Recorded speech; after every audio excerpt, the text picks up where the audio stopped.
आज आपण माझी मराठी ही मृणालिनी कानिटकर जोशी यांनी लिहिलेली कविता आज आपण अभ्यासणार आहोत। या कवितेमध्ये कवयित्री मृणालिनी कानिटकर जोशी यांनी मराठी भाषेची थोरवी सांगितलेली आहे। आपल्या मराठी भाषेतील शब्दांचं जे महत्त्व आहे, बोली भाषांचं जे महत्त्व आहे तेही या कवितेमध्ये त्यांनी विशद केलेलं आहे। आणि मातृभाषेविषयी आपल्या मनात आपुलकी जी असते ती आपुलकी जेवढी आपल्या आईविषयी आपल्या मनामध्ये प्रेम असतं तेवढीच आपुलकी तेवढंच प्रेम आपल्या मातृभाषेवर सुद्धा असतं, मातृभूमीवर सुद्धा असतं। आणि हाच अर्थ किंवा हीच मध्यवर्ती कल्पना या कवितेमध्ये कवयित्री मृणालिनी कानिटकर जोशी यांनी सांगितलेली आहे। सर्वप्रथम आपण कविता पाहूया। सर्वांनी गाण्यापेक्षा ही कविता मी गाऊन दाखवतो, तुम्ही ऐकायचे, ठीक आहे? पहा, कवितेचं जे पहिलं चरण आहे त्याच्यामध्ये कवयित्री काय म्हणते पहा। माझी धून वेगळी आहे, जे आपण व्हिडिओ पाहतो त्याची धून वेगळी आहे, ठीक आहे? साधी सोपी आहे, तुम्हाला लक्षात राहण्यासारखी। पहा कविता। माझी भाषा माझी आई, अर्थ भावना देई, तिच्या राहावे ऋणात होऊ नये उतराई, तिच्या एकेका शब्दाला रत्न कांचनाचे मोल, कधी तप्त लोहापरी कधी चांदणी शीतल, रानवाऱ्याच्या गंधात माझी मराठी भिजली, लिहून या नाना बोली माझी मराठी सजली, माझ्या भाषेचे अमृत प्रासेल तो भाग्यवंत, तिचा नाही तुझा भाव असो कोणताही पंथ, माझ्या मराठी भाषेची काय वर्णावी थोरवी, दूरदेशी ऐकू येते माझ्या मराठीची ओवी। तर अशा पद्धतीनं या कवितेची चाल आहे। त्यानंतर आपण प्रत्येक चरणाचा अर्थ आपण पाहणार आहोत। तर पहा, इथं पहिलं कडवं आहे, माझी भाषा माझी आई, अर्थ भावनांना देई, तिच्या राहावे ऋणात होऊ नये उतराई। मित्रांनो, आपल्याला जन्म देणारी एक आई आहे, जिने आपल्याला जन्म दिला आणि हे जग दाखवलं। परंतु कवयित्रीच्या मते इथं कवयित्रीच्या मते कोण आई आहे? त्यांनी कुणाला आई म्हटलेलं आहे इथं कवितेमध्ये? कोण सांगेल? यस, मराठी भाषेला कवयित्री म्हणते माझी भाषा माझी आई, माझी जी भाषा आहे, माझी जी मातृभाषा आहे। कोणती मातृभाषा आहे कवयित्रीची? मराठी। आणि ही मराठी मातृभाषा माझी आई आहे। पुढं काय म्हणतात पहा, अर्थ भावनांना दे। का ती माझी आई आहे? कोण सांगेल? का कवयित्रीनं मातृभाषेला आई का म्हटले?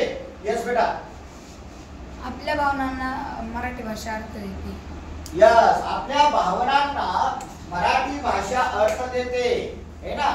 कवयित्री म्हणून म्हणते अर्थ भावनांना देई, कारण आपण जे बोलतो, आपल्या ज्या भावना आहेत, आपले जे विचार आहेत, आपला मग कुठलाही विचार असू द्या, कुठलीही भावना असू द्या, आनंदाची भावना असू द्या, दुःखाची भावना असू द्या, शोकाची भावना असू द्या, तिरस्काराची भावना असू द्या, राग असेल, द्वेष असेल, प्रशंसा असेल, है ना? या सगळ्या भावना आपण आपल्या मातृभाषेतून व्यक्त करत असतो, है ना? चांगल्या पद्धतीने आपण त्या मांडत असतो आणि म्हणून कवयित्री म्हणते की माझी मराठी भाषा ही माझ्या भावनांना अर्थ देते, माझ्या विचारांना अर्थ देते, मी व्यक्त त्या भाषेतून होते आणि म्हणून ती माझी आई आहे. समजलं का? पुढं पहा. तिच्या राहावे ऋणात होऊ नये उतराई. कवयित्री पुढे म्हणते की माझी जी मराठी भाषा आहे तिचे माझ्यावर उपकार आहे, माझ्या भावनांना ती अर्थ देते, म्हणून मी तिच्या सदैव ऋणात राहावे. ऋण शब्दाचा अर्थ काय सांगा? कोण सांगेल? हात वर करा. हात वर करायचा. ऋण कोण सांगेल? ऋण. यस. उपकार है ना. ऋण म्हणजे काय? उपकार. कवयित्री म्हणते माझ्या मातृभाषा मराठीच्या ऋणामध्ये, उपकारामध्ये मी राहावे. तिच्या राहावे ऋणात, तिच्या ऋणामध्येच राहावं, तिच्या उपकारामध्येच मी राहावं. होऊ नये उतराई. कवयित्री म्हणते की तिच्यातून मी कधीही, तिच्या ऋणातून मी कधीही उतराई होऊ शकत नाही. बघा मित्रांनो, आपल्यावर अनेक जणांचे उपकार असतात, पण पितृऋण, मातृऋण है ना, या ऋणातून आपण कधीही उतराई होऊ शकत नाही. त्याचबरोबर गुरुचं ऋण असतं, गुरुच्याही ऋणातून आपण उतराई होऊ शकत नाही. आणि त्याचबरोबर ज्या मातीमध्ये आपण जन्माला आलो, वाढलो, त्या मातृभूमीचं सुद्धा आपल्यावर ऋण असतं, तिचेही उपकार असतात. कारण तीच आपल्याला जगवते, मोठं करते, अन्न देते आपल्याला. आणि म्हणून मातृभूमीचं सुद्धा तेवढंच मोठं ऋण आहे. आणि त्याचबरोबर आपण जन्माला आल्यानंतर आपण ज्या भाषेतून हसतो, रडतो, खेळतो, बोलतो, आपल्या भावना व्यक्त करतो, ती भाषा सुद्धा, ती मातृभाषा सुद्धा, तिचेही आपल्यावर ऋण असतात. यांच्या ऋणातून आपण कधी उतराई होऊ शकत नाही. आणि म्हणून कवयित्री म्हणते तिच्या राहावे ऋणात होऊ नये उतराई. है ना. पुढच्या चरणामध्ये काय म्हटलेलं आहे पहा. पुढच्या चरणामध्ये कवयित्री म्हणते तिच्या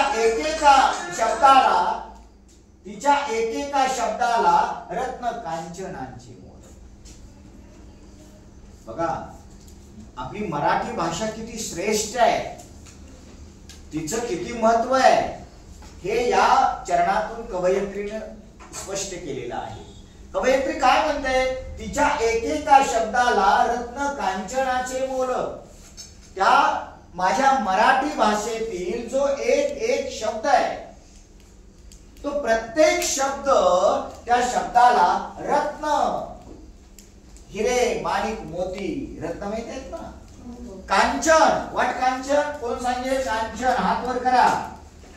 बघूया बरं कुणाला अर्थ येतोय. बघूया बरं. यस. सोने है ना. सोने. आणखी कुठला दुसरा समानार्थी शब्द आहे सोन्याचा? यस. सुवर्ण. यस. हेम. हेम है का नाही. बघा तिच्या कवयित्री म्हणते एकेका शब्दा, माझ्या मराठी भाषेच्या प्रत्येक शब्दाला, एका शब्दाला कशाचं मोल आहे? कशाचं मोल सांगितलेलं आहे? मोल म्हणजे काय? कोण सांगेल? मोल. मोल कशाला म्हणायचं? कोण सांगेल? मोल या शब्दाचा अर्थ काय? समानार्थी शब्द सांगा बघूया. मोल. यस दादा. हा. किंमत आहे का नाही. किंमत. आता इथं कवयित्री इथं तिच्या एका शब्दाला कशाचं मोल म्हणते? कशाचं मोल आहे? यस. यस बेटा. सामुदायिक बोलायचं नाही बेटा. यस. हिरे आणि कांचनाचे म्हणजे सोन्याचं महत्व आहे. आज तुम्ही बाजारामध्ये पाहताय सोनं किती कसा तोळा आहे, है ना. लाखाच्या आसपास आहे 1 तोळा सोनं, है ना. 10 ग्रॅम सोनं 1 लाख रुपये, किती किंमत आहे.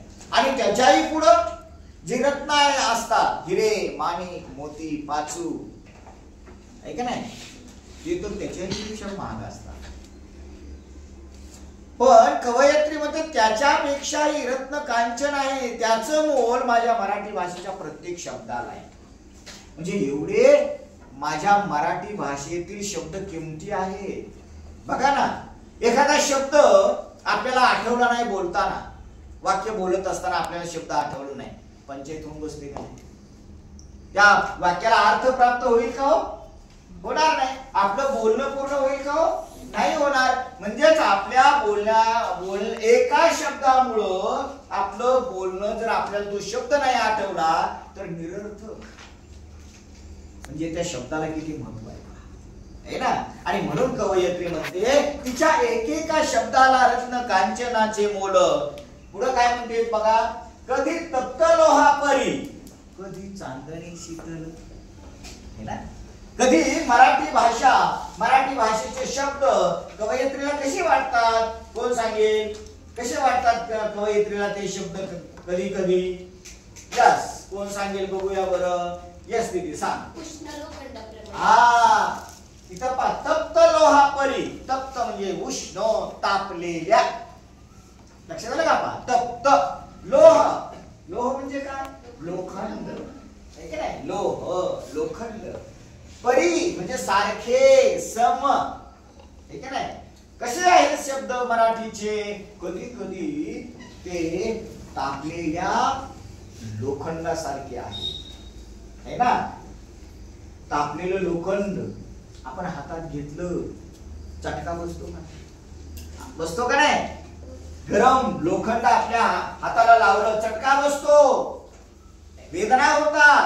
तसे शब्दही मराठीमध्ये काही आहेत का नाही? शब्द, काही शब्द जे आपण बोलत असताना, आपण जेव्हा बोलतो ते शब्द, तेव्हा दुसऱ्याच्या मनाला, त्या ज्या व्यक्तीला आपण बोललो त्याच्या मनाला ते चटका देतात का नाही? असे कितीतरी शब्द आहेत. है ना. नालायक म्हटलं कुणाला? एखाद्या विद्यार्थ्याला मुलगा मुली मला सोडून नालायक म्हटले. है ना. म्हणजे नालायक हा शब्द त्याच्या मनाला लागला का नाही?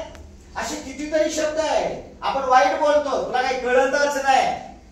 तुला काही कळत नाही म्हटल्यानंतर हे शब्द सुद्धा एखाद्याच्या मनाला चटका लावून जातात. है ना. तुला अक्कलच नाही, वेडा आहेस.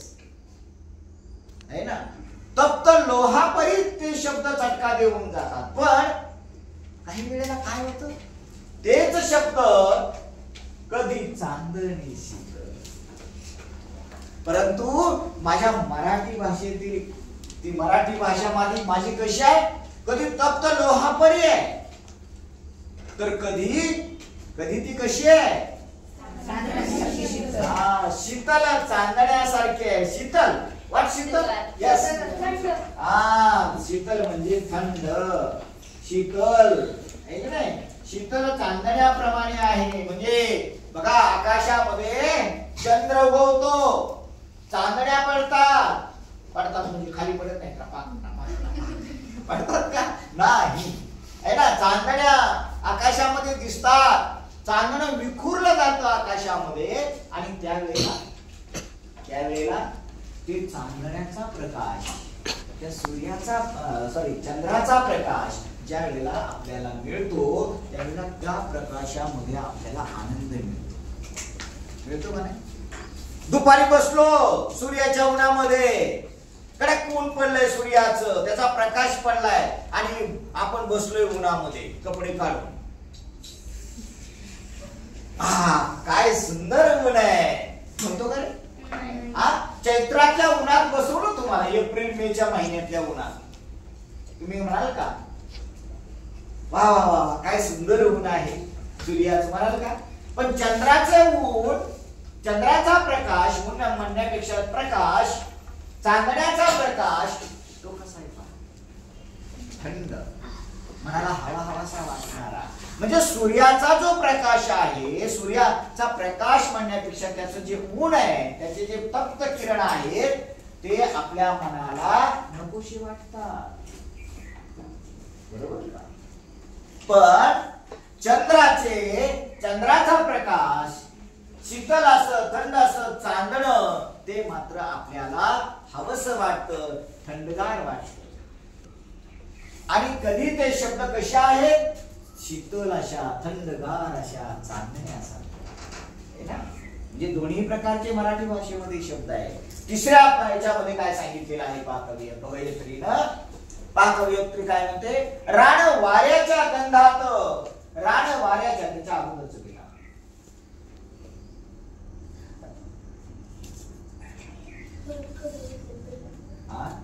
हा यस बघा, रान वाऱ्याच्या गंधात माझी मराठी भिजली, लेवुनिया नाना बोली माझी मराठी सजली.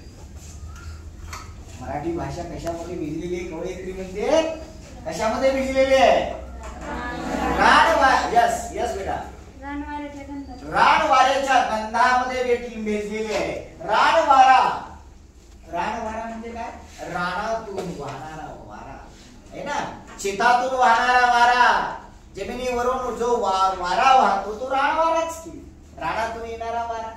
रानामध्ये रान वाऱ्याच्या गंधात का म्हटलंय मग, रानामध्ये विविध प्रकारची फुलझाड असतात का नाही, पिक, आणि त्या फुलझाडांचा सुगंध तो वारा काय करतो, रानातला वारा काय करतो, वाहत ज्या वेळेला येतो आपल्यापर्यंत त्यावेळेला तो आपल्याला काय करतो, सुगंध देऊन जातो, देतो का नाही सुगंध. आणि म्हणून कवयित्री काय म्हणते, त्या रान वाऱ्याच्या गंधात माझी मराठी भिजली. म्हणजेच एक प्रकारचा सुगंध तर मिळतोच, परंतु मराठी भाषेमध्ये जे रान आहे, वारा आहे, पाऊस वगैरे या सगळ्या गोष्टींचं वर्णन सुद्धा केलेलं आहे, केलेलं आहे की नाही. त्याच्या गंधामध्ये, त्या रान वाऱ्याच्या गंधामध्ये पिकं असतील, पाऊस असेल, पाणी असेल, आणखी जे काही निसर्गातल्या गोष्टी असतील, झाडं असतील, फुलं असतील, पानं असतील, असे पक्षी असतील, प्राणी असतील, या सगळ्या रानवाऱ्याच्या गंधामध्ये कवयित्री म्हणते तिचं वर्णन मराठी भाषेमध्ये आहे का नाही. आणि त्याच्या गंधामध्ये म्हणजे त्या वर्णनामध्ये माझी मराठी भाषा ही भिजलेली आहे. पुढे काय म्हणते बघा, लेवुनिया नाना बोली माझी मराठी सजली. बोली, बोली म्हणजे काय, बोली, कोण सांगेल बघूया बरं, बोली, यस. हा, आपण जी भाषा ग्रामीण भागामध्ये वेगवेगळ्या प्रकारच्या अनेक मराठीच्या उपभाषा बोलल्या जातात, त्याला बोली भाषा म्हणायचं. ठीक आहे, दर 12 कोसाला भाषा बदलत असते आणि जी बदलते ती बोली भाषा असते. ठीक आहे, ठीक आहे. तर इथं पहा, आता उदाहरणार्थ सांगतो तुम्हाला, या ठिकाणी या आपल्या भागामध्ये इथलं तिथलं म्हटलं जातं का नाही, म्हटलं जातं ना, ते बोली भाषेतले शब्द आहे. आणि जर तुम्ही विदर्भात जर गेला तर त्यांची बोली भाषा वेगळी आहे, वैदर्भीय, वराडी भाषा, मले, तुले, ऐक का नाही. तर हे फरक म्हणजे अशी कितीतरी बोली भाषा आहेत मराठीच्या. तुम्हाला सांगता येतील का काही नावं मराठी भाषेच्या, बोली मराठीची ज्या बोली भाषा आहेत त्यांची? बघूया बरं, कोणाकोणाला माहित आहे का नाव. येस बेटा, Rajeshwari. Ahirani, very good, very good. त्या अहिराणी भाषेमध्ये एक प्रसिद्ध कवयित्री होऊन गेली, पहा, माहित आहे का नाव काय त्या कवयित्रीचं? बहिणाबाई चौधरी, माहित आहे ना. बहिणाबाई चौधरींच्या कविता वाचा, खूप छान कविता आहे, माहित आहे ना तुम्हाला. एखादी कविता कोणाला सांगता येईल का? बघूया बरं. यस, कापणी. थोडस एखादं चरण पहा. तिचं एक एक कविता आहे तिची. अरे संसार संसार जसा तवा चुल्यावर, आधी हाताला चटके मग मिळते भाकर, है ना. दुसरी कविता त्यांची आहे पाणकी. संत ज्ञानेश्वरांवर आहे कविता.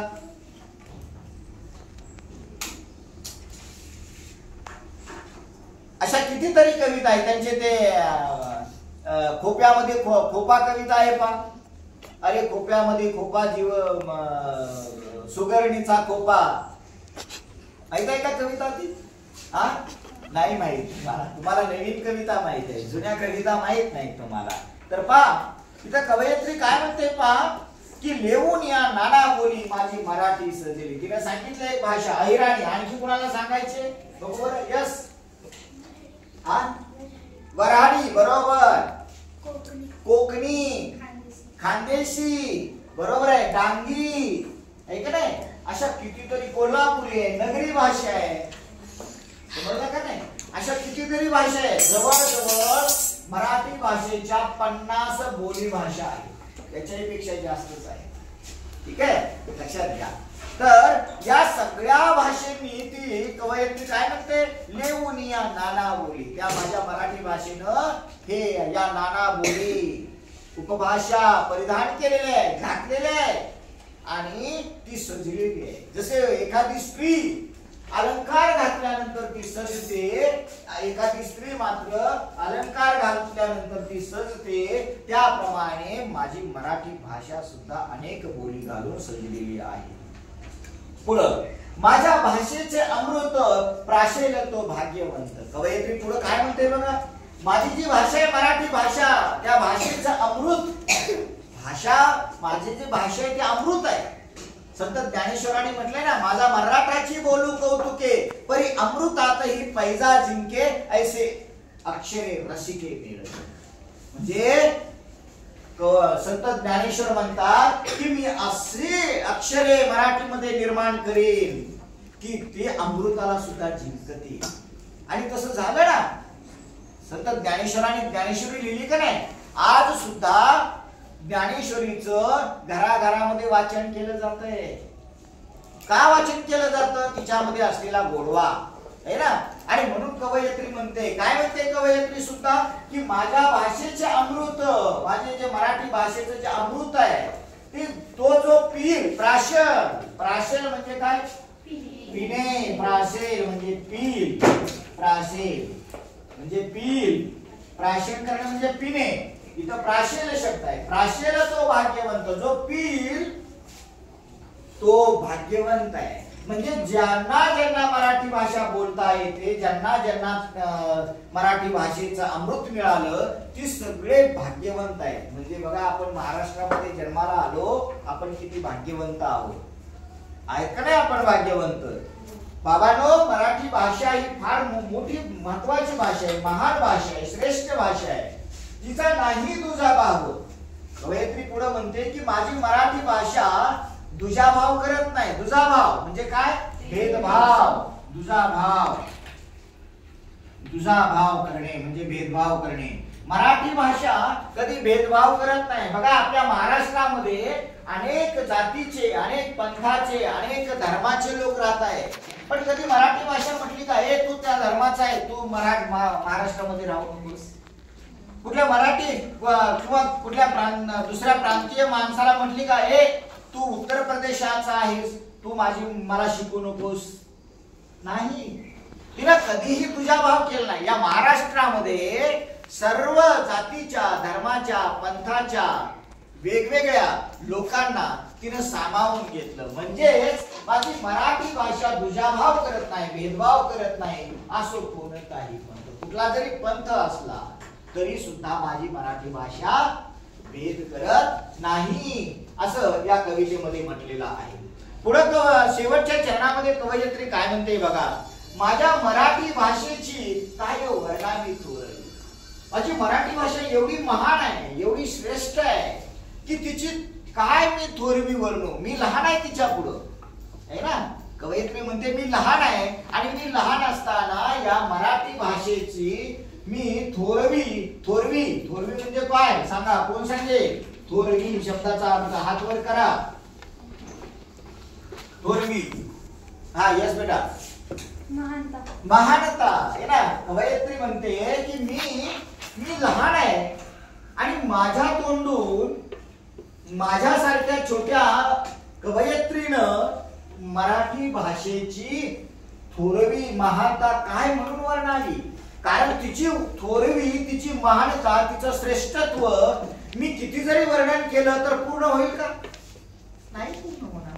कारण मराठी भाषा ही फार महान आहे, श्रेष्ठ आहे ना. ती कुणीही जरी वर्णन तिचं केलं तरी सुद्धा त्या भाषेचं श्रेष्ठत्व सगळं आपण सांगू शकत नाही. आईचं श्रेष्ठत्व, आपल्याला जन्म देणाऱ्या आईचं श्रेष्ठत्व आपण कितीही सांगितलं तरी तिचं थोरपण आपल्या शब्दामध्ये बसणार नाहीये, है ना. तसं या मातृभाषेची सुद्धा थोरवी आपण किती काय वर्णावी म्हणते कवयित्री. माझ्यासारख्या कवयित्रीनं, माझ्यासारख्या स्त्रीनं, माझ्यासारख्या माणसानं की या भाषेची, मराठी भाषेची थोरवी महानता काय वर्णावी. दूरदेशी ऐकू येते, काय वर्णावी. कारण माझ्या मराठी भाषेचा दूर देशामध्ये सुद्धा, विदेशामध्ये सुद्धा ऐकू येतोय. काय ऐकू येतोय? माझ्या मराठीची ओवी. काय ऐकू येते? माझ्या मराठीची ओवी, माझ्या मराठीचं गीत, अभंग, माझ्या मराठीचा दूर देशामध्ये सुद्धा ऐकायला येतो. म्हणजेच आमच्या महाराष्ट्राला जी लाभलेली जी संत परंपरा आहे, संत ज्ञानेश्वरांपासून संत गाडगे महाराजांपर्यंत, ज्ञानदेवे रचिला पाया तुका झालासे कळस म्हटलं जात ना. आणि त्याच्यावर पताका कोणी लावली? गाडगे बाबांनी लावली, आहे की नाही. म्हणजेच ज्ञानेश्वरांपासून संत गाडगे बाबांपर्यंत आपण जर मराठीचा विचार केला, त्यांनी जे साहित्य निर्माण केलेले, त्यांनी जे अभंग लिहिलेले आहेत, त्यांनी ज्या ओव्या लिहिलेल्या आहेत, त्यांचे जे विविध प्रकारचं साहित्य आहे ते आज महाराष्ट्रामध्ये तर वाचलं जातच, परंतु विदेशामध्ये सुद्धा, दूर देशामध्ये सुद्धा त्या मराठीची जी ओवी आहे, मराठीचं जे गीत आहे, मराठीची जी महानता आहे, मराठीची जी श्रेष्ठता आहे ती दूर देशामध्ये सुद्धा ऐकायला येते. एवढी माझी मराठी भाषा महान आहे असं या कवितेमध्ये कवयित्री मृणालिनी कानिटकर जोशी यांनी सांगितलेले आहे. ठीक आहे.